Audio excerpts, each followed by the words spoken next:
English language learning. Negative adjectives for expressing dislikes.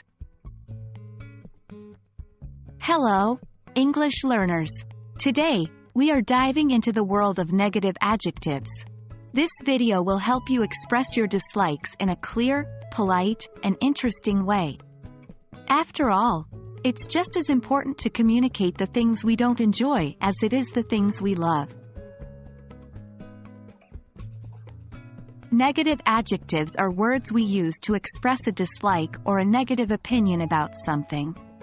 Examples include words like horrible, awful, terrible, and many others. These words can add depth and dimension to your English conversations, making them more nuanced and expressive. Remember, it's not what you say, but how you say it. Let's explore some common negative adjectives you can use to express your dislikes. 1. Boring. Something that is not interesting or exciting. 2. Disgusting. Something that is very unpleasant or repulsive. 3. Annoying. Something that irritates or bothers you. 4. Tedious. Something that is too long, slow, or dull. 5. Horrible. Something that is very unpleasant or terrible. 6. Awful. Something that is very bad or unpleasant.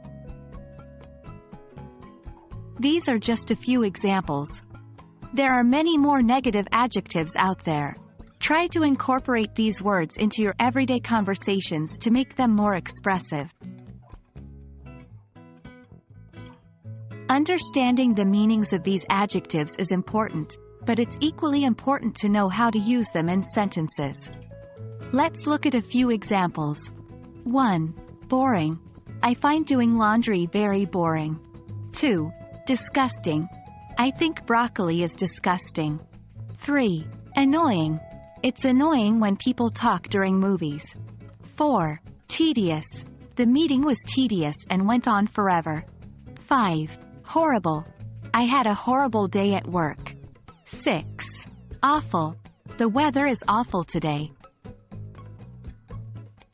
As you can see, these adjectives can be used in a variety of contexts to express your dislikes effectively. That's a wrap on negative adjectives for expressing dislikes. Remember, having a robust vocabulary is key to communicating effectively in English. Practice using these words in your everyday conversations and you'll soon find that your ability to express your dislikes, and your overall fluency in English, improves significantly. As always, keep practicing and stay curious. Until our next lesson, happy learning!